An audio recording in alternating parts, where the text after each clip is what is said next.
Hello, you wrong'un. Oh dear, Sunday night, 2000 hours, 8 p.m. Ya wrong'un. Let me just get myself all settled and set up and stuff. Welcome to live number 46.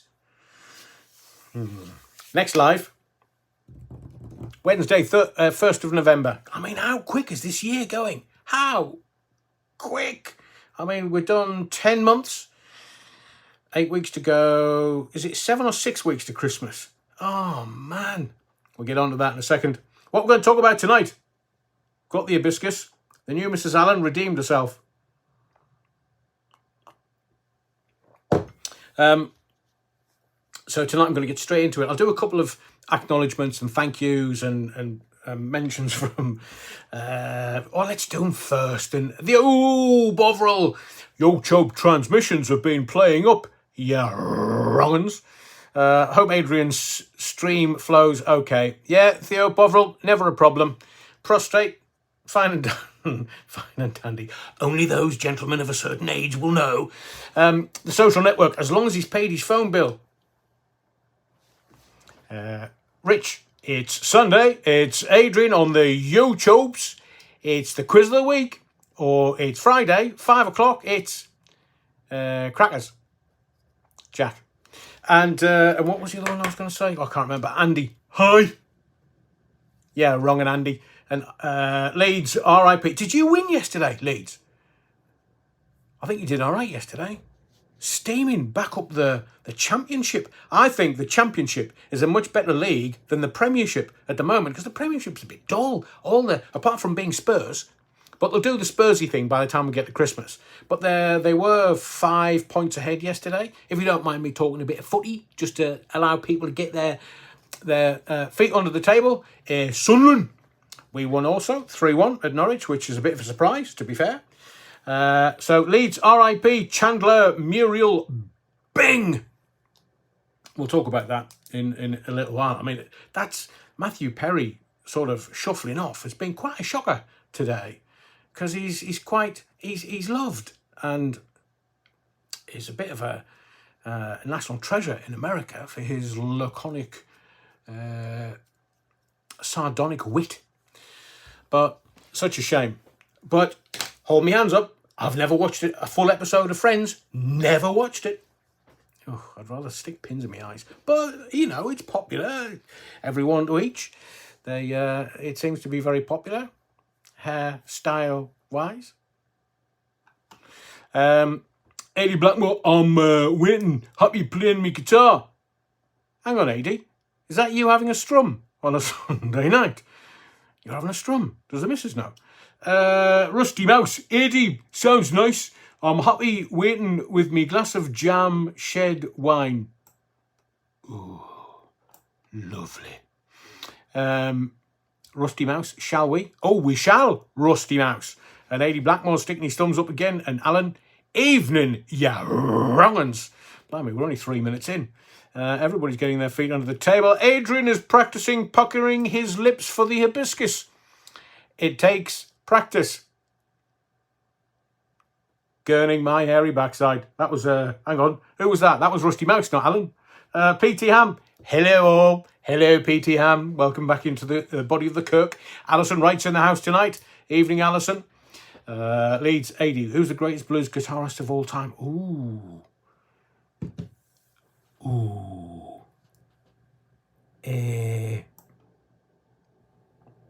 Cool, blimey. Hang on. Well, we'll get to the blues guitarist. Is it Gary Moore? Maybe. Brian May wasn't a blues guitarist. I have seen B.B. King live at Newcastle City Hall, and he was. I've seen grown men like jump up and scream like girls when B.B. King was playing his guitar. Oh, that was amazing. Who's the guitarist with Led Zeppelin? Not blues, but the blues influenced Led Zeppelin, Rolling Stones, bit of the Beatles. Oh, that's what I was going to do. I was going to write this down. I completely forgot and I wanted to mention it tonight. because there's something massive coming. Stop that, you mucky tart. Chris Mundy. Happy birthday, Chris Mundy. He's screaming like a teen. What are you doing, Chris? Screaming like a teenage girl. What are you doing? Let me have a look. Kevin Iverson. Evening, ya wrong. Rusty Mouse. Yeah, okay. Chris Mundy, it's his birthday. Happy birthday, Chris. I'm screaming like a teenage girl. Top man. Have you seen... Rusty Mouse, have you seen a doctor? Oh, you're so witty, everyone. 43 today. Oh, I wish I was 43 again. Cool, blimey, in my 40s, I had the best time. I was as mad as a box of frogs when I was in my 40s and my 30s. Me kinky Thursday. Well, sure, I know I shouldn't really say that. Well, they do say that your 30s are... you get through your 20s and you're as mad as a hatter, and then you get into your kinky 30s and it's your greatest earning potential in your 30s, seemingly. I was having a conversation the other day where they say that you change your career 3 times in your lifetime. And how many times have I done that? Kind of 3. Kind of. I'll give you that. Adrian Blackmore, a few years ago, an old guy called Johnny lived over the road from me. One day, he went into hospital, so we said, we'll look after his house. Whoa, Adi, I saw the same day, but he died in hospital. That's a cheery start, Adi. What was that in relation to? Andy Turner. Hi all. What technical issues will he encounter today? I'm telling you, Andy, I was bob on, because I've worked out how to get it the right orientation within the YouTube studio. I've worked out how to watch the countdown from 60 down to 1. And then suddenly I've just pressed a button and poof. There we go.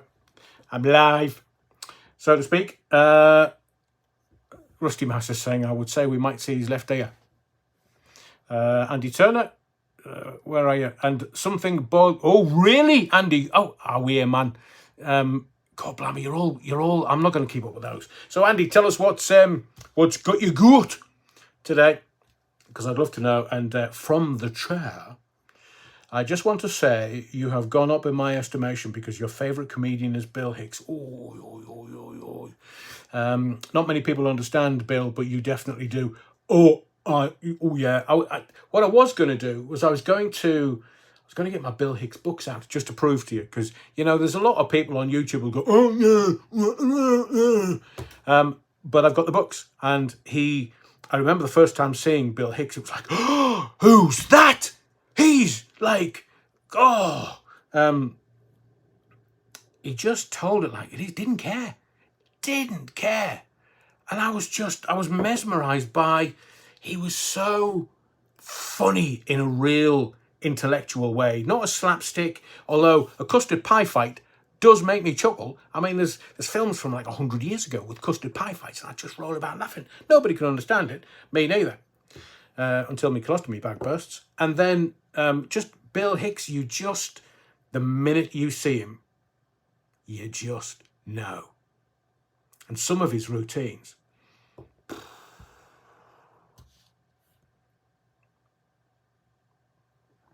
I'm taking a gobful, so to speak. Alex in Stockton. Evening all. Evening, Alex. Adrian. I loved out Wiedersehen Pitt and Oz in particular. Where's Jimmy Neal now? Oh, do you know, I could have been really clever and clearly very witty with Ian No Doubt. Can you remember Jimmy Neal? Kawasaki. Jimmy Neal singing Ain't No Doubt. And did he have Queen on? He had some famous people on when he did Top of the Pops first time round, just to go, oh, these are me mates. Ain't No Doubt. And there's when I was living in London back in the 90s, Jimmy's song, The Big River, oh, Jesus. That literally, every time I heard that song, made me cry, because it just made me homesick for home. Just an extraordinary song, but it could apply to any river. It could be the Mersey in Liverpool. It could be the Thames in London. But for me, in the northeast, It just applied to either the time or the weir.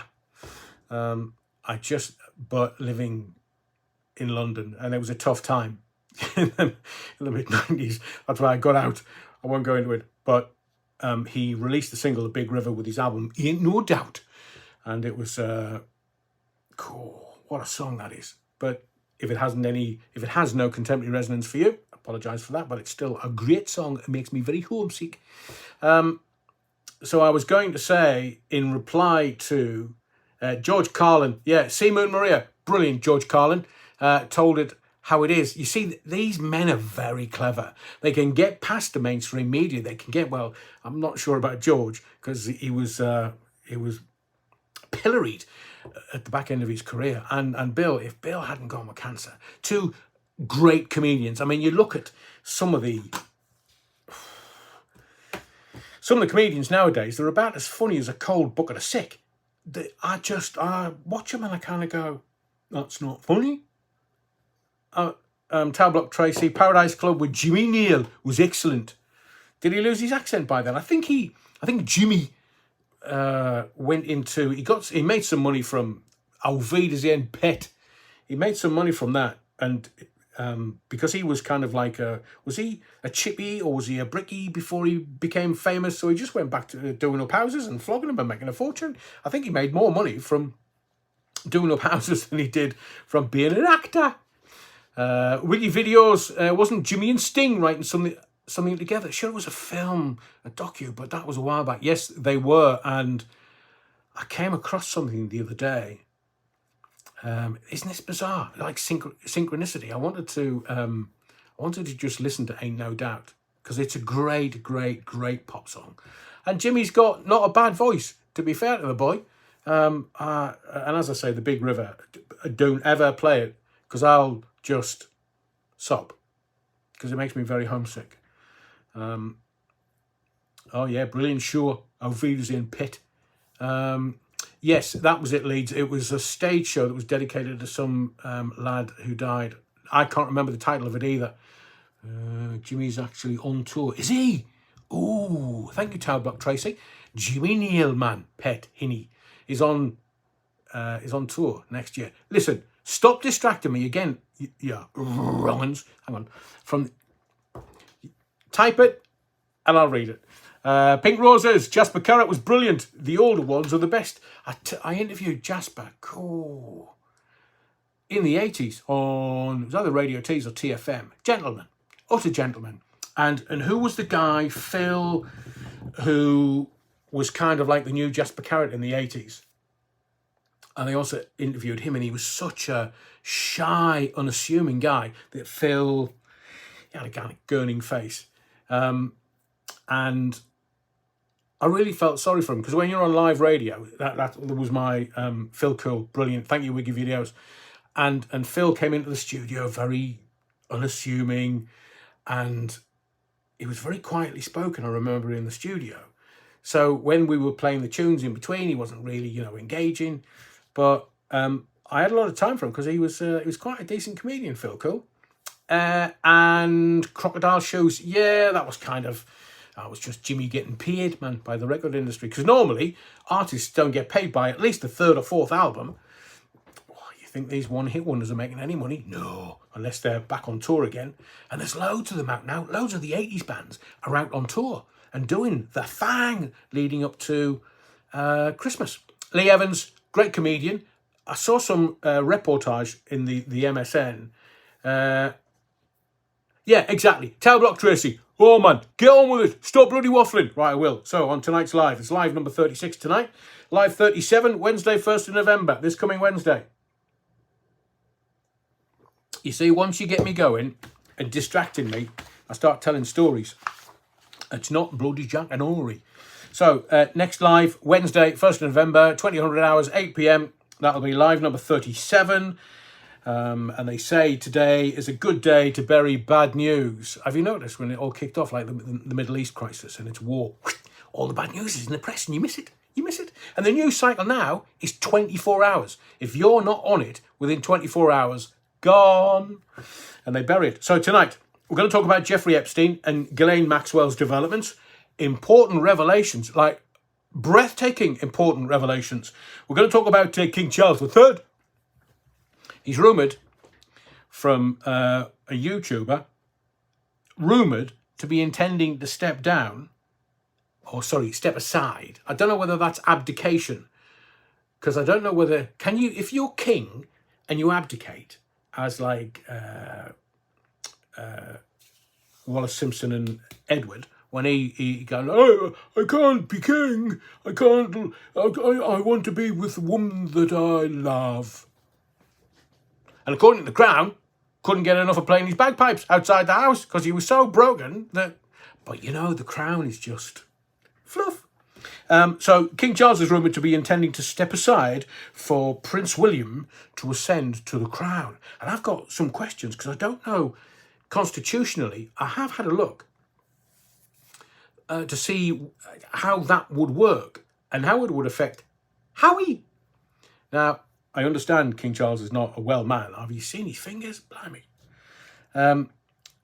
Clown World just got more Clown World this weekend because Chief Clown might be entering the fray on Jabba News. I spent 40 years trying to hone my craft as a radio presenter, as a professional communicator. And these clowns are having money hoy at them left, right and centre. So Chief Clown, the blonde one, buffoon, he's going to join GB News. For what? A lot of money, probably. We're also going to talk about the Middle East crisis, the fog of war. Where is the truth? We're going to try and get some semblance of truth on the show this evening. I've got a great Bobby Charlton story. A fabulous, fabulous, fabulous Bobby Charlton story that's called As Bent as a 9-bob Note. Electric vehicles are dead.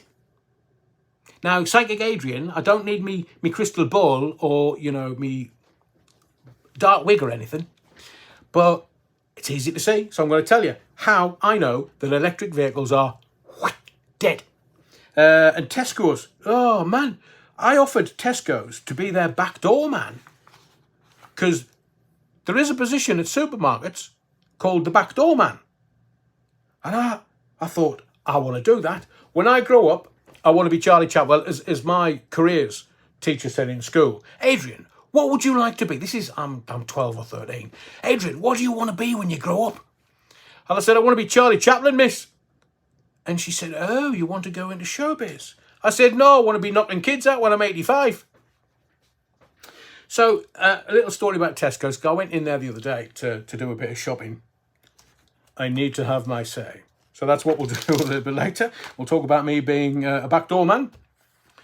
And if I have time, I will mention my Bobby Robson story and my Jackie Charlton story, my cricket story. Dame Anna says, William would officially be Prince Regent, just like Charles had a soft regency towards the end of the late Queen's reign. That's not the question that I wanted to ask. It's so if the King Charles decides that it's a bit too much pressure at his age, he's 74 now, and they reckon this was Trevor Colt. He had his source, and he put a video up today to say that the King has decided that William will take over when he's 80. That gives the King 7 years in the job, in the big chair. It means that he would have been king he's already been king for a year. He'll do the king thing for another 6. But in the meanwhile, it'll be a soft handover. Well, it'll have to be shape of his fingers. It'll be a soft handover to Prince William, who hasn't been invested as Prince of Wales. He's just been told, oh, mate, yeah, you're Prince of Wales now. And Charles has gone, well, I'm king. Camilla's queen. You're Prince of Wales. And yeah, Catherine, Princess of Wales. But what about George? Because if he's only 9 years old. So my first question is, does Prince Charles have to leave the country? Like, I was king, you know. Well, go and live in France, because oil royalty and stuff hundreds of years ago, they only ever spoke French. The rich and the powerful and the landed gentry, they only spoke French. They didn't speak English at all. So are they naffing off? So what would happen to little George? Would he, I mean, he wouldn't get any royal title until he was 18. He wouldn't become a regent of any kind until he was 18. So if, yeah, Prince Charles, world's longest trainee, he's King Charles now, so he's in the big chair.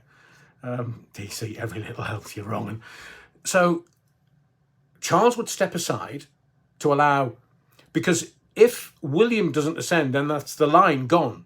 And normally royalty planned for 3 generations. So you would have Charles as king. I find it quite, I don't know about you, but I find it quite difficult to actually call her Queen Camilla. She's just Camilla to me. Especially after the Crown launches in about 10 days' time. That's the TV thing. So William would then ascend to the throne. So that would be the lineage sorted. But what would happen with George? Has he got to wait till he's 18? And I know Howie has said he's got to wait until George is 18 and that's him done. That's you know, George would take over. Howie would step aside in the line of the throne. The lineage would kind of divert away and it would go that way with Charlotte and Louis and George. So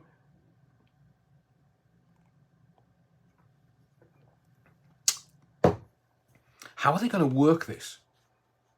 I mean, William would be a young enough monarch in his 40s and could rule for 40 or 50 years. That would be fabulous. And I know that it's like the popes. If you have a long pope, they like to have a couple of short popes. Give a couple of people a bash, a go. Bash is the wrong word. I'm not bashing the pope.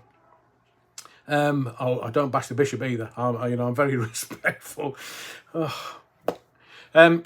So when they have a pope that's a long pope, they kind of get a couple of quick ones in. I mean, Ratzi the Nazi, where did he go? He went on gardening leave somewhere. Is he still living? No, he passed away, shuffled off. Well, you know, his God would have gone, oh, hello, Ratzi. What are you doing here? No, wrong place. Down, not up. And then when you get a long pope, so every place, thank you, Kevin Iverson. Mr. John Up, I want King Adrian Allen. I'd be taken out by a sniper's bullet. Honestly, I'd be in there 30 seconds and they'd be like, get rid of the ginge. Kevin Iverson, every place moves forward by one. If the king abdicated, I think with George, there would be a ward until he was 18. Would they have somebody in his place as a regent? Maybe Anne or one of the other members of the family. Definitely not Andrew. But it could be Edward. Could be Edward as Duke of Edinburgh. But it feels a bit wobbly until the kids get a bit older, until they get sort of late teens, early 20s, and they start to learn what the job is and how to do it and stuff. So, Junior Stevens, why have I been timed out? I've no idea. We're still going, I hope. Lauren Taylor, King Charles would have to abdicate for William to become king. Yeah, I don't think that will happen. Because the thing is, if they want to get rid of Harry away from everything, then William becomes... Oh, can you imagine? Harry would be apoplectic with rage in Monty Shit Show, and he would be like, oh, Meghan, drat it, William's become king, or words to that effect. I mean, Harry is riven with jealousy, riven, because he believed that once Meghan was on board and part of the family, then she was showbiz. She's an actress and a showbiz, and she would bring the sexiness back to the royal family, if ever there was any. But William, Harry would be a better king. Oh, the jealousy in that boy. You've got to be kidding me. If you didn't do it right, off with the heads. Off, send them to the tower. That would be it. Hayden, Harry has sausage envy. Do you know something I don't, Hayden? And so Harry would just have to, he would end up being Edward. And Mrs. Howie, do they go to France? And somebody asked me today, they said, oh, you know, Harry is, he wants to come and live over here. No, he doesn't. I'm trying to find me notes. No, he don't, man. Harry doesn't want to live here. He'll do as he's told by the missus. I mean, we all do, don't we? Lads, back me up on this. So if the missus is sort of saying to him, Harry, you tart, no, we're not going to live in London again. We're not going back over. Blighty, I'm not going back there. I'm from California, man. But what everybody's missing is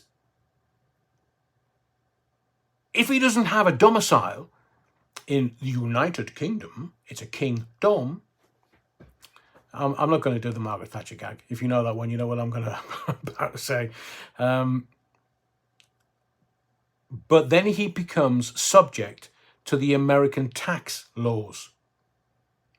But whilst he is of royal blood and he has an address or a domicile in the United Kingdom or England, then he is subject to the crown in this country. If he doesn't live anywhere in this country, he's subject to American tax laws. Oi, vey. So that he don't want to come back here because I'm a proud Englishman.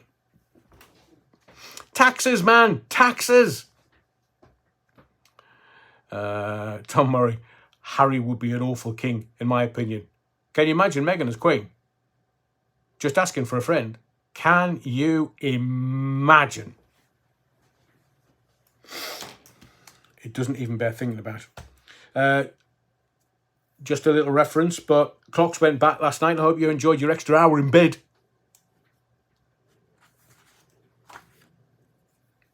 I've been more tired today than usual. It's got to be doing an extra hour in bed. Did I sleep? And Christmas is just around the corner. Now, it's like a plea on behalf of everyone. Evening, Sharky. Kale, always about the money. Yeah, follow the Benjamins.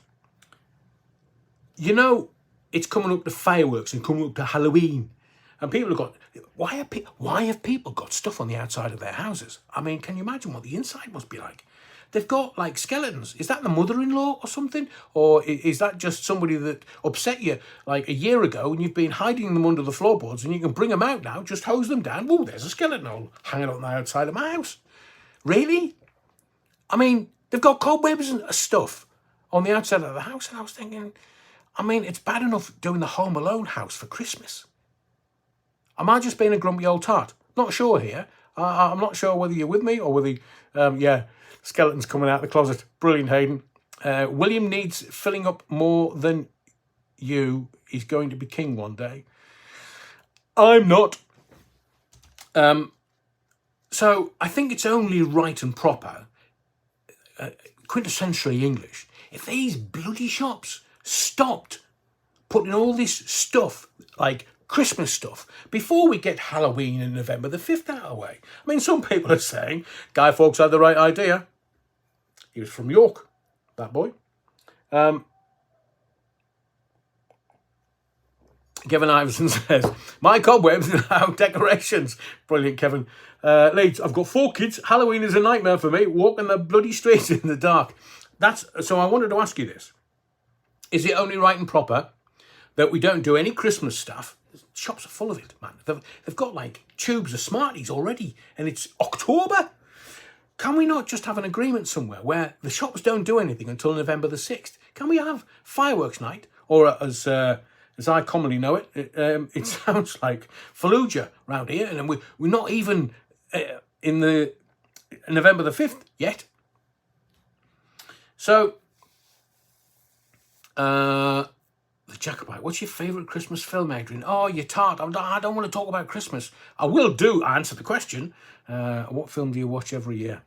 Muppet Christmas Carol is a particular favourite, as is This Wonderful Life.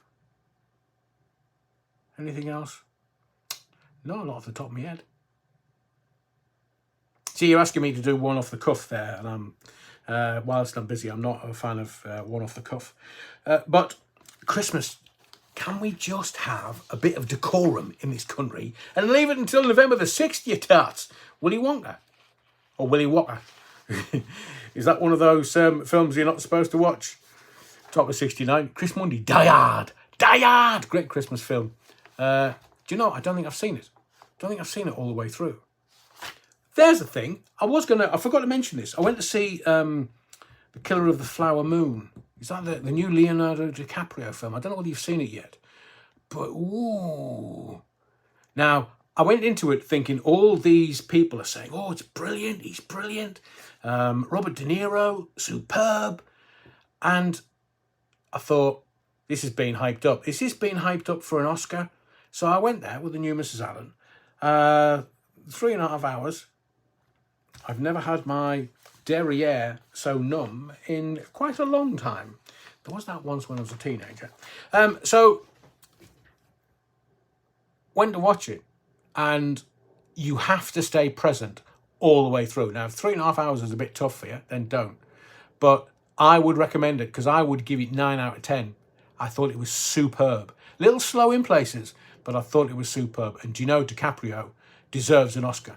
It's been very light this year with movies. There's not really been many blockbusters. And if there have been blockbusters, they've sort of been the Marvel universe, and they've been stuff. And it'll be interesting to see which films come out as Oscar worthy. Because I can't remember the last time I went to the cinema. I can't remember the last film I watched. It's kind of Netflix and chill at the minute. But this DiCaprio film is beyond superb. For me, I didn't fall asleep. I managed to stay awake. Went to one of these cinemas that has sofas.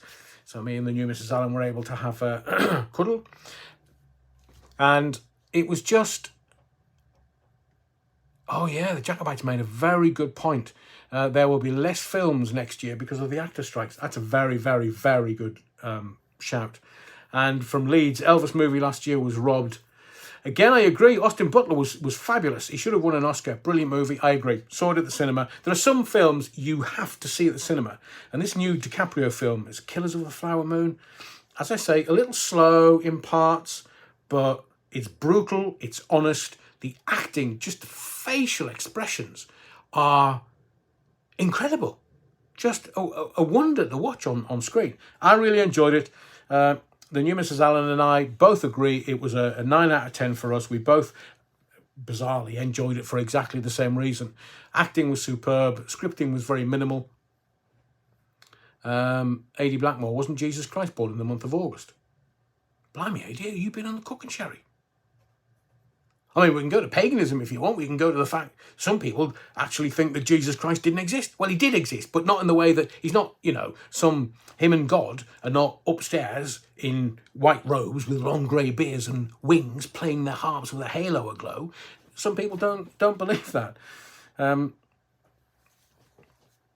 God the Father, God the Son, and God the Holy Spirit. Do you know, they never teach us about the Holy Spirit. Is that like a bottle of something that's got 92% proof or something? Nobody talks about that, do they? Anyway, trick-or-treating. Why have we gone all American? And then we're going to get into the harder stuff. Why are we trick-or-treating? This is England. This green and pleasant land. This is England. And have you seen the amount of pumpkins that the supermarkets are selling? Pumpkins are not even English, let alone trick-or-treating. Pumpkins are indigenous to North America, not Sunderland. When I was a kid, you didn't go... Look, we didn't have any money when I was a kid, but there was a farmer's field, and boy, oh boy, oh boy, did we nick turnips from his field. Obviously, I never. But we just used to chop the head off and scrape it out, eat the turnip until we had a bad stomach, create a face in the turnip, and now it's pumpkins? Oh, it just...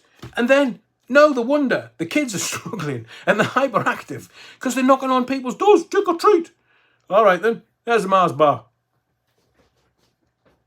I mean, some of the stuff...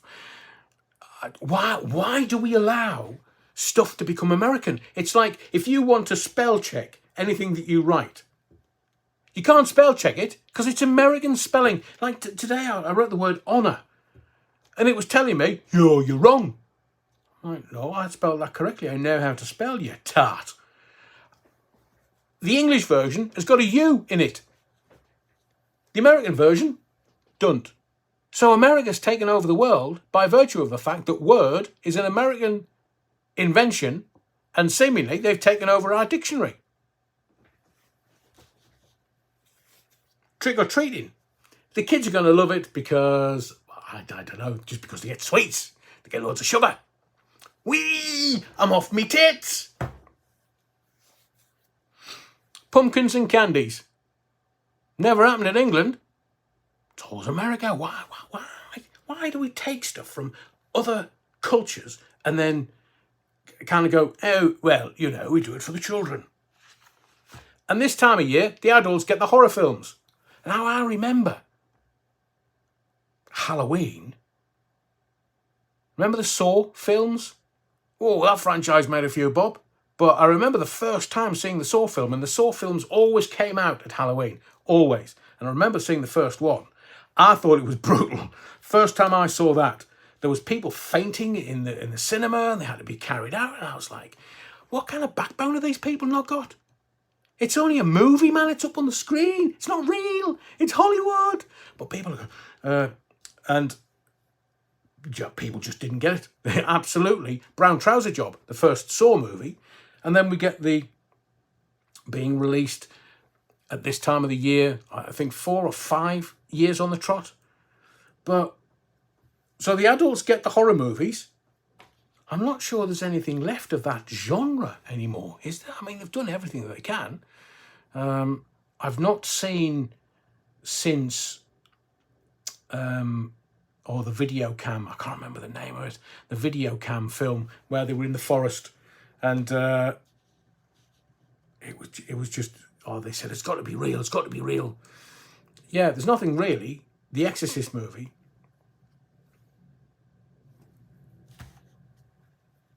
I mean, I was going to tell you something else there, but I've managed to rail that back in. Thank you to the Jacobite, the Blair Witch Project. Yeah, that's kind of the last one that was a bit sharp intake of breath-ish. Blair Witch Project. And right at the end, you're like, ooh! No, not any spoilers, because I don't know whether you've seen it or not. It is worth a watch, as are the Saw movies. Blair Witch. That proper cured my constipation. So let's get to the hard-hitting stuff. Let's talk about Galina Maxwell. Because Ghislaine Maxwell is being quoted in the media, the mainstream media. Now, I know how we feel about the mainstream media, especially over the last 3 years. Truth, I wouldn't know what it was if it stood up and bit their bits off. But Ghislaine Maxwell has been quoted as saying, chaps, what I'll do is I'm going to release 8 high-profile names of those that went to Epstein Island. Really? Ghislaine? Really? It won't be Bill Clinton then, will it? Because he was on the Lolita Express, the plane, quite a few times. And look, there's probably a whole lot of high-profile individuals in Hollywood, politics on both sides. Politics has no colour in this case. And within the corporates throughout the world that are bricking it. So who is Ghislaine going to name? Bill Gates? No, I'm just saying, it's in his notebook. It's in Epstein's notebook. And there is a reason why I'm mentioning this. Because you know that Jeffrey Epstein died in jail, don't you? Now, all these kids that were abused. And I saw Mandy Mandelson in the paper yesterday saying he's gotten married after being with a guy, a Portuguese guy, Brazilian guy. Been with him for 20 odd years. Interesting. Does the new husband know that Mandy Mandelson was also one of those in Epstein's little black book? He was named. Oh, everybody just forgets that. Oh, it happened long ago. Forgot about it. and Andrew. So I think the whole world looks at Ghislaine Maxwell and it's Ghislaine. Just name them. Stop faffing about and going, oh, well, I'm going to name names. Well, just shut up and name them. It could be what? Bill Gates, Prince Andrew, Tom Hanks, John Travolta. Few people that have been on the plane. Now, we're not suggesting that anything nefarious happened. We're not suggesting anything other than their names were on the flight logs. Why would that be then? Was he everybody's friend in Hollywood? Was he everybody's friend for all the politicians and all the majors, all the lawyers, just all of these people? And if Ghislaine cared about the kids, well, she was part of the issue, so we know the answer. Then just release the names, Ghislaine. Shut up and release the names. Why has protecting kids become a circus?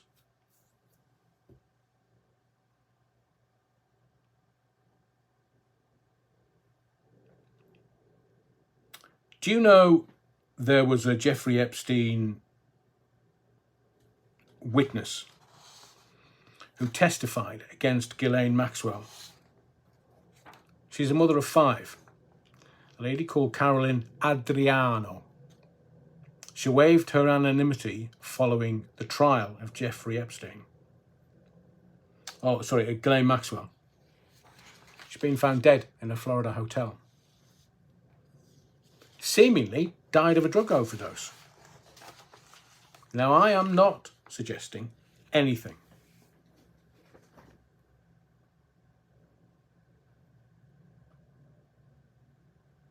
But who needed protecting? It's a bit convenient dying of a drugs overdose. It's a bit convenient that Jeffrey Epstein hung himself in jail. Just a bit convenient, don't you agree? So, I'm not quite sure what games Ghislaine Maxwell is playing. Possibly, I'll name you unless you get me out of Chuggy. So she'll want to be out of jail. So it'll be some kind of deal brokered. I won't name anybody, you, him, her. I won't name people other than these. And they'll be the sacrificial lambs. You won't get any big names out of Ghislaine Maxwell. You won't. Because that is far too dangerous. If Epstein can be offed in jail where there's cameras and nobody saw anything, governor, then somebody who testified at her trial, Ghislaine Maxwell's trial, suddenly dies of a drugs overdose in a Florida hotel. I wonder what the intelligence services think of that.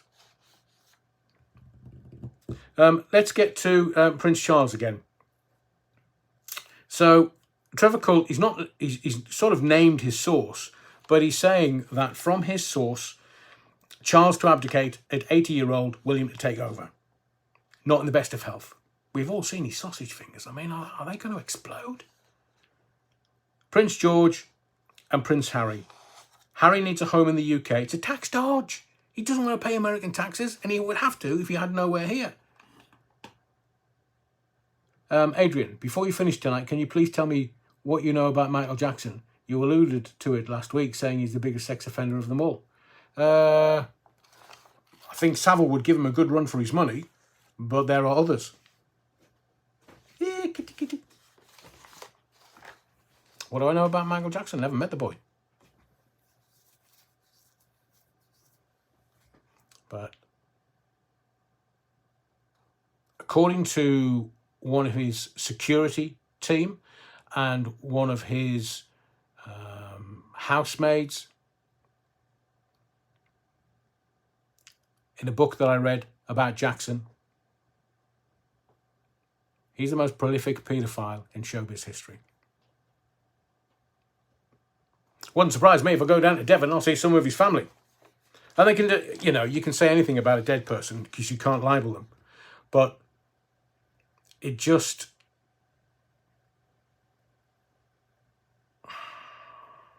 Why would you pay millions of dollars to someone for no apparent reason?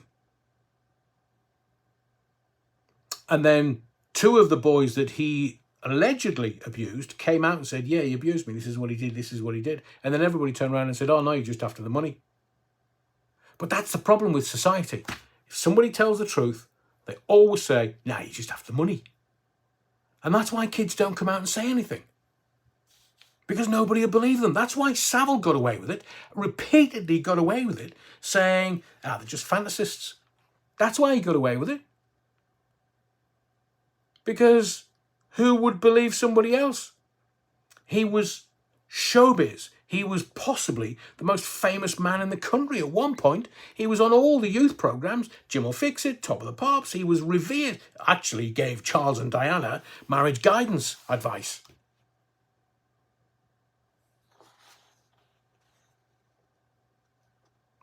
Wiggy videos, Michael Jackson, best entertainer, worst childminder. The thing is, when they call him the king of pop. I mean,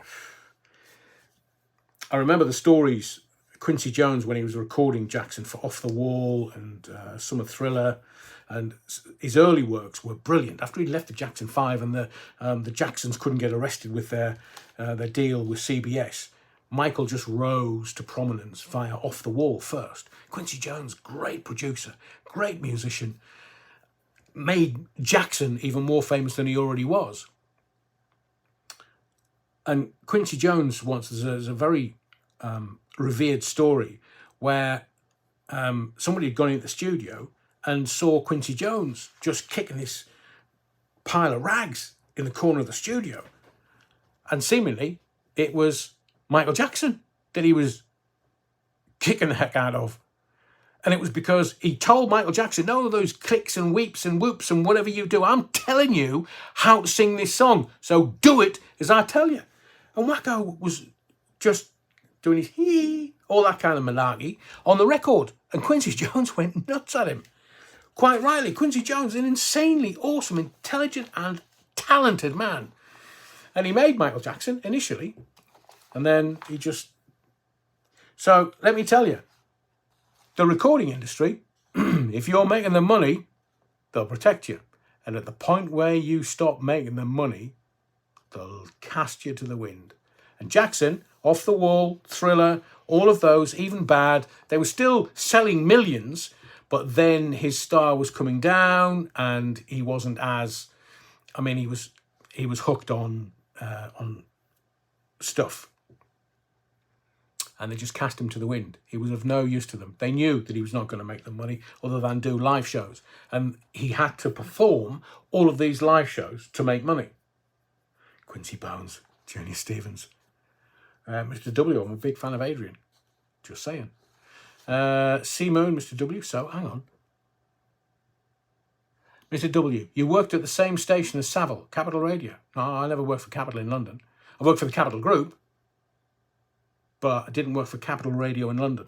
And Savile came up to do Savile's Travels for the Metro Group. It was networked, and he recorded, because TFM was in sort of Stockton, which is not too far away from Scarborough, so he used to come up and record it. He'd record his bits and pieces, as was shown in the reckoning, and then he would bring it up and we'd sort it and we'd do it, and the show would go out at Savile's Travels every weekend. And yes, I did meet him in the studios. I mean, he didn't touch me, he just grunted at me. But maybe that's because I wasn't his type. I have said that an ex-girlfriend told me she'd been abused by a very famous showbiz person, and when pushed over a while, she said Jimmy Savile. And I've said this before, I didn't... Savile? Jimmy Savile? Jim will fix it? Nah, don't be daft. You must be off your head, man. And she said, no, this is what he did. And yet, when he shuffled off, all these stories with the same MO started coming out, whether he was dancing with cadavers or he was abusing children. On BBC property, this came out. He raped an 8-year-old child, 8-year-old girl, on BBC property. And when they held the inquiry into matters pertaining to both Savile and Stuart Hall on BBC property, it was Tony Blackburn that got the hit. Well, he kissed a girl in the 60s, 16-year-old. So a national treasure was kind of took the whole hit for Savile and Hall, and yet they didn't publish the detail. But I remember the detail. 8-year-old girl on BBC property. No, it's unacceptable. So let's get to Clown World. Bojo. Let's get to Clown World. And I'm not quite sure what is going on at GB News. I mean, it could be seen as Tory Light, L-I-T-E, because, knock, knock, who's there? Dan. Dan who? Ah, well, that's showbiz for you. Where's Dan Wootton gone? Everybody's saying he's back to New Zealand. Why would he go to New Zealand? So I did my research a little while ago, and I've had this answer for months. And it doesn't take much, but I'm not giving you the answer here, because legally I've just got to be a little careful. But I came across this revelation concerning Dan Wootton, but not anything that's been put into the mainstream media yet. And this was, I mean, it didn't even take much journalistic rigour to find this out. And you think, so I told a couple of my friends, and they were like, really? Yeah, really. So I worked something out, fairly easy, fairly simply. But there's these stories that they sort of go, a source said, and, oh, yeah, this happened. And so the mainstream press have to be very careful about what they print. But it's there in black and white. So it's going to be in a video, separate video to this live. But it's just one of those things that, oh, that little bit of jigsaw goes there. Oh, that makes sense now. So if that makes sense, that makes sense, and that makes sense. Oh, and that makes sense. But I have to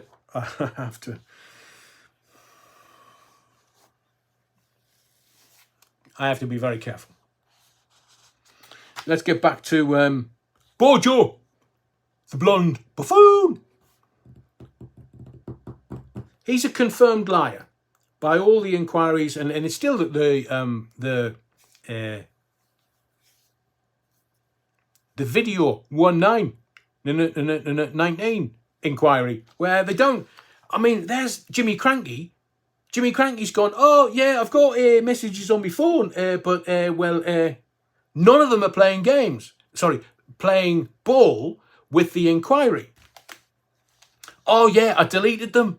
What do you mean you deleted them? Well, I deleted them at the time. So, Jimmy Cranky is not even handing over her WhatsApp messages, even though she was First Minister at the time and said, we need an inquiry in Scotland. And then there's Bojo and Rich Boy Sunak. Oh, no, my phone don't work. These people are So, here's what. So when he does his first episode, if I was in the office and Boris walked in, I'd be like, "Oh, Bojo," because he's not very big. He's round, but he's not very tall. I would say to him, "Here, Boris, do you have any relatives in the House of Lords, mate?" Just remember, journalists always know the answer to the questions that they're asking. Do I? I know nothing. Know nothing. Boris, how much did your dad, Johnson Senior, make out of HS2? 50p? And third question, and this will be my last one to Bojo, he'd probably have spat his coffee out all over the office if I asked him these. And obviously, he has security. They might not like that. I might just chuck me out of the office. You know Zelensky, Boris? Why are you trying to get more subsidies for Ukraine? Do you not think he's had enough? He's had hundreds of billions. Has he had enough, Boris? And what, you fight for subsidies for Zelensky and the Ukraine, and all you get is some university doctorate. How much, Boris? Just watch Clown World, because they're all at it. You know the game now, don't you? You become a politician and you try to make as much money as quickly as you can in various ways. I'm not suggesting there's anything corrupt. I'm not suggesting anything crooked. I'm just saying that the game is, politicians, you earn as much as you can, as quickly as you can, because let's face it, you only get 4 or 5 years in, and 4 or 5 years in, you should be able to make a few bob. Wasn't that? I was trying to think of that lord. The lord that lives just outside of Musselburgh. And I can't go into too much detail, but I lived in Musselburgh, so I know a bit. And so legally, I have to dance around this a little bit. But he was quoted as saying, because he was kind of like, oh, here, on your bike, bonny lad.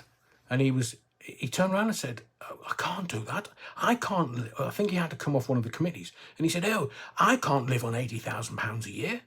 And I'm walking around Musselburgh thinking, you can't live on 80 grand.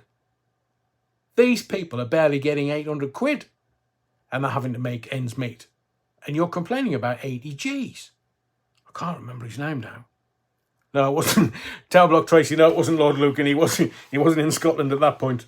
Bungle in the jungle. So I just, let's start telling some of the stories. Because I've only got about another 10 minutes or so. So I want to tell you this Bobby Charlton.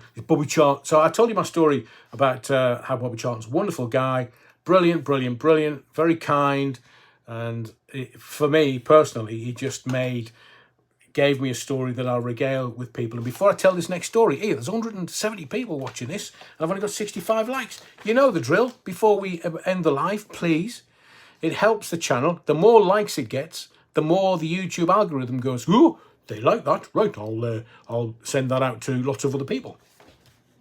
So if we can get to 100 likes, that would be fabulous. Thank you very much. So smash the likes if you can, if you're still watching. The Jacobite. Sunak says he gave 36 million to improve rail infrastructure. Not for HS2. Blimey, where did that go? There's billions being wasted on it. Billions. Junior Stevens, is it weird that I had a crush on Carol Vorderman back in the day? Yeah, wrongin'. Professor Numpty Heat, it was Malcolm Rifkin, well remembered. Hi, Colin. Well remembered, Malcolm Rifkin, who couldn't live on 65 grand a year. Yeah, but have you seen his place in Musselburgh? It's massive. He's got this huge pile, so to speak. Pile singular, meaning big house. Phil, Ian Duncan Smith said anyone could live off 7 quid a day. How are they going to get drugs on 7 quid a day? Rusty Mouse, ping Adrian's button, folks. What? Hang on. Oh, yeah, smash the likes. Yeah, Ryan, we're up to 91. Thank you very much. I think I must have been regaling with too much entertaining stuff for you to think, oh, I better smash the like. Right, Bobby Charlton. Told you my story around Expo 98. And I'd heard this story in sort of dispatches over the years, and I think it's wonderful. I think it's brilliant. So Bobby Charlton, stone cold Manchester United legend. Stone cold. But seemingly Old Trafford historians, they don't often dwell on the time that Bobby was caught flogging club assets on the black market. So back in 1958, just months after the Munich air disaster, 20-year-old Bobby was gifted complimentary tickets to the FA Cup final when United were taking on local rivals Bolton. Now, rather than dishing out the tickets to proud in-laws or vacuous Miss World contests, George Best, the future Sir Bob made a few late-night phone calls and fixed a meeting with an OCG of Manchester ticket touts. Notorious gang, we'll call it a notorious gang of Manchester ticket touts. Ever the gentleman, Bobby also spied a chance to repay the bravery of goalkeeper Harry Gregg, who dragged him from the wreckage of the Munich plane crash. And he invited the Northern Irishman to get in on the action. After training, the pair made their excuses and slipped off to a backstreet bookies to meet the fixers. Now, on arrival, the mobsters informed the boys that the market had bottomed out and pressed Bobby and Harry to agree a cut price deal. Still chuffed with their entrepreneurial venture, the lads pocketed their winnings and decided to splash out. Harry Gregg later said, with the money we made, we went straight across the road and bought a Vauxhall Victor. Blimey, can you remember them? We bought a Vauxhall Victor each. Bobby got a red one, mine was blue. But these boys were early 20s. Bobby was 20-year-old. The young stars, their fun was short-lived. Police cottoned on to the gang's dodgy dealings, and the tickets were traced back to Sir Bobby and Harry Gregg. They were hauled in front of the club. Can you imagine if Fergie had been in charge? Hauled back in front of the club for a dressing down, and Dodgy Bob was banned from receiving match tickets for 3 years. This is fact, you can find it. Was banned from receiving match tickets for 3 years. But even after a spell on the naughty step, the midfielder was brought back into the fold and went on to lift the World Cup with England 8 years later. In an intriguing twist, Bobby Charlton's former agent, Ray Whelan, was accused of the same crooked antics before the 2014 World Cup. Brazilian authorities later dropped the charges, but not before banging Ray Whelan up in a Rio Slammer for 24 days. What a great story. Great story. Let's get to why I believe that the electric vehicle is dead. Not quite sure how Tesla's going to get around this, unless they have a way of convincing a certain group of people that need convincing. So I'll give you the news that's been missed. It kind of went into the mainstream media and it's been completely missed. Because John Lewis, you know, the store, the big store that's owned by the workers, and the head honcho disappeared because it won't really happen. So John Lewis have paused offering electric vehicle cover after an underwriter decision. They've sent out a statement, a press release. Our underwriter has temporarily paused offering new policies and renewals, says their lending arm. Now, John Lewis Financial Services has temporarily stopped offering insurance to drivers of electric vehicles. A decision made by its underwriter, Covea. So is this one of the reasons why Schoolboy Sunak has actually halted the net zero option? Because there's stuff going on in car parks and cars setting on fire. I wonder what the doom goblin Greta Thunberg makes of all this. Because she wants done with oil and she wants done with petrol and she wants everybody into electric vehicles. But the insurance companies are not covering electric cars and are refusing to cover electric cars. So in a statement to Insurance Times at the beginning of October, the department store's lending arm said it had halted offering new policies as well as renewals for electric vehicles. So there you have it. Follow the money. The money will always give you your answers. Follow the money. If the insurance companies are refusing to insure cars, who's going to buy them? Now, they reckon that something like a Porsche car has the battery underneath. If it takes a shunt, they're just writing off Porsche cars because they can't afford to replace the batteries because it just takes so much money. So they're writing them off. And insurance companies are going, whoa, hang on a second. No, we're not going to do that. No. Because it will cost them money. And they don't want to have to trouser the losses. So when the insurance companies turn around and say, no, lads, no, we're not doing it anymore, that's when you know it's only a matter of time. And it's only a matter of time before electric vehicles start getting into shunts, and insurance companies, where they use a 30% margin, a 30% profit, they're not going to be making that much money. They're going to be losing money hand over fist, so they'll just withdraw all the cover. As a final point tonight, because we've rattled through this tonight at some speed, we just need 4 more likes, please, if you haven't. Please just smash the like so we get over 100. I think the world is holding its breath around what's going on in the Middle East. I know that America wants war. They want it escalating. They're offering $100 billion to Israel and the Ukraine.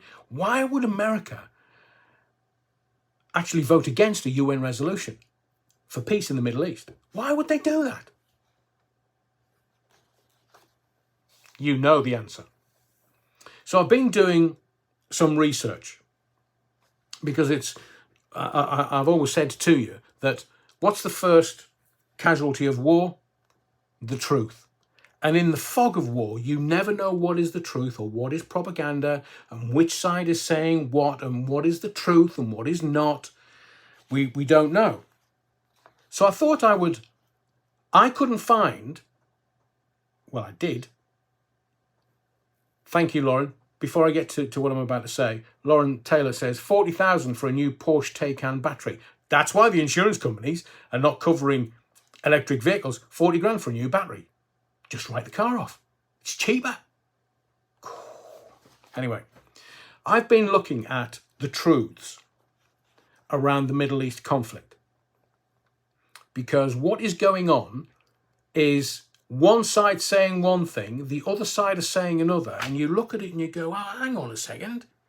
Now, the first thing for me is all the children and all the women should be taken out of the war zone, should be taken out and allowed to go to safety, which is hopefully what Egypt has done by opening its borders and getting some of the aid in.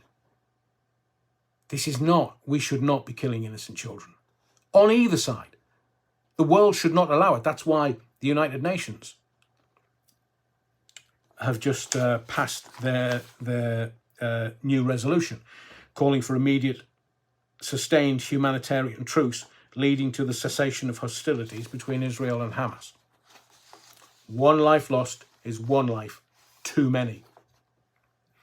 But I wanted to get to, because the mainstream media are not really covering this. They're not, if you read it, all the reportage, and it changes every 24 hours, it doesn't give you truth. It doesn't. Unless you go searching for it. And I've had to do my own research. So the land of Israel, it's been populated by the Jews since 2000 BC. We're now 2000 AD, so it's at least 4,000 years. And I thought I would give you a timeline in case you didn't realise that Israel is the Jewish homeland. Now, 1900 BC, Abraham, chosen by God as the father of the Jewish nation. That's in the Torah. In the Christian Bible, King James Bible, if you go to Galatians, it says that the Abrahamic story is allegory. And those that know. Those that don't, I'll explain it in another video. But I just want to go through the timeline of Israel. 1900 BC, Isaac, Abraham's son, rules over Israel. 1850, before Christ, Jacob, son of Isaac, rules over Israel. 1400 BC, Moses leads the people out of Egypt and back to Israel. Exodus. 1010 BC, King David unites the 12 tribes into one nation. Do you know that they reckon that one of the Israelitish tribes came to England? They've lost one. They don't know that they genuinely, in the mists of time, one of the tribes has been lost. 970 BC, King Solomon, son of David, builds the first temple structure in Jerusalem. There you go, King Solomon's temple. In 930 BC, Israel is divided into two kingdoms. The kingdom of Israel and the kingdom of Judah. 800s BC was the rise of the prophets. Who was the prophet? Because there was a prophet that was supposed to be the Christ before the Christ. I'll get his name. I've been to his grave, this prophet's grave in Israel, in Jerusalem. 722 BC, Kingdom of Israel is conquered by the Assyrians. So this old city, square mile almost, Jerusalem, was fought over and fought over and fought over by various tribes. 605 BC, the Kingdom of Judah is conquered by the Babylonians. 586 BC, Solomon's temple is destroyed by the Babylonians. They completely sacked it. And then 539 BC, the Persians conquer the Babylonians and then take control of Israel. So it's been fought over and fought over and fought over. And if you get control of Jerusalem, just sack King Solomon's temple. But in 538 BC, the Jews returned from Israel, from exile, from the Exodus. Now, I said this to you before. Moses took the Israelites out of Egypt and wanted them to go into the wilderness to change their mindset. It's recognized. But 520 BC, this is where it gets a bit vague. The temple is rebuilt. Now, they came out from the Exodus and they went back to the Temple Mount and they tried to rebuild the temple. But it was Ezra and Nehemiah that reformed everything in 450 BC. But it wasn't a brick building. It was a tent on the Temple Mount. That was the second temple, erected by the Jewish tribes returning from the Exodus. Malachi decrees it's the end of the prophetic age in 433 BC. 432 BC, the last of the Jewish exiles return. And then the Greeks conquer the Persian Empire in 333 BC. And it's still Israel. The Egyptian and the Syrian Empire take over Israel in 323 BC. We've not even got to the Jesus Christ. Sorry, Jesus the Nazarene. The Egyptian and Syrian Empire take over. Hasmoneans recapture Israel and the Jews are ruled independently 167 BC. Romans conquer Israel 70 BC.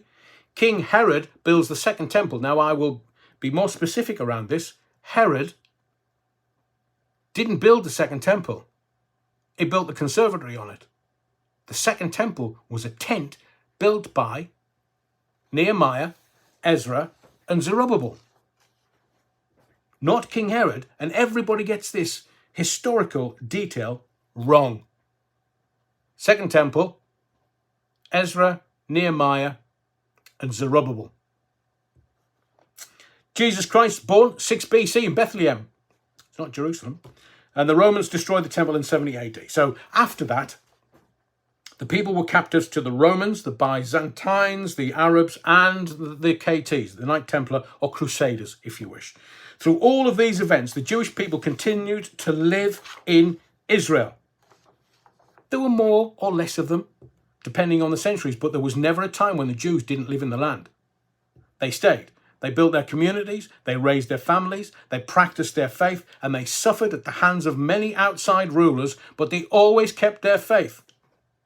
In 1948, the United Nations established the State of Israel, the nation of Jews. Now, this is the same United Nations that both Israel and America have chosen to vote against in their latest resolution.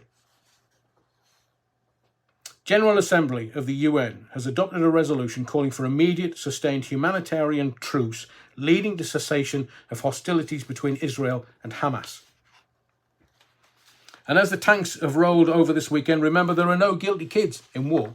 None. But here's the fact. Palestine didn't exist until 1988 under the PLO, the Palestinian Liberation Organization. And I've told you, Yasser Arafat, little Yasser, where'd the money go? Hundreds of millions of dollars that were supposedly destined for the Gazans, the Palestinians, or the PLO.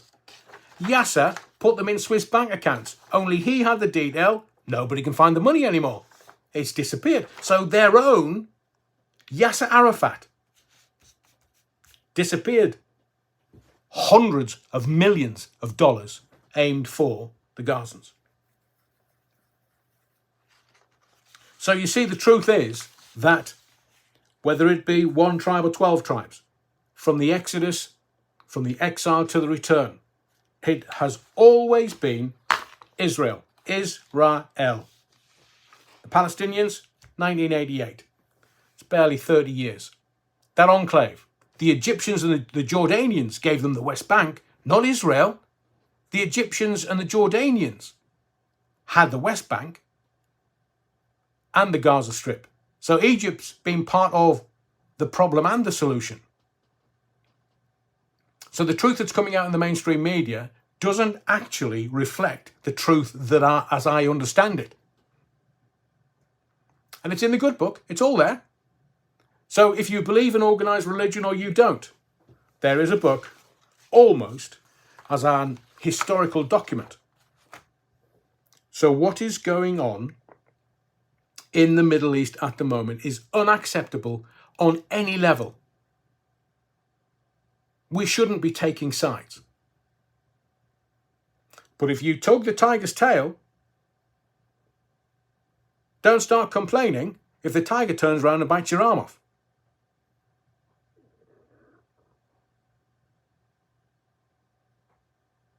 I just hope that we can find some kind of resolution. The international community are trying. I think people around the world, after the last 3 years, are desperately trying to get some kind of... It unnerves people. This is war. And the Americans are saying, well, hang on a second, rockets are coming over from Lebanon, Hezbollah, that are backed by Iran. And you can see that the Americans want into Iran. They've wanted into Iran for decades. That is not what should be happening. Because this America, the policeman of the world, why have they suddenly decided that they will look after everybody else's interests? Why? Who makes the money? Where do the Benjamins go? And the American taxpayer has no clue. None. Because when Sleepy Joe says, yeah, we're going to give $100 billion to Israel and Ukraine, none of the Americans are saying, well, hang on a second, that's taxpayers' money. It's not the government's money. Where do you think the government got it from? It's American taxpayers. And none of this is being told in the mainstream media. We know why. And I think it's just awful, awful, awful indication of where we are as a species. Seemingly, Earth is trillions of dollars in debt. Who to? Mars. We're all being offed. We are just cash cows. Go back to sleep. Your government loves you. Strictly Beyond in a minute. I don't take it. My name's Adrian Allen. Thank you for your likes, your subscriptions, but most of all your indulgence. A little more cuddly this evening, but you never know when I'm going to bare my teeth. I'll see you in the next live, Wednesday, 8 o'clock. Don't forget, smash the likes if you haven't already. I shall see you Wednesday at 8 o'clock. More videos coming tomorrow. And remember, don't forget the Bamberg.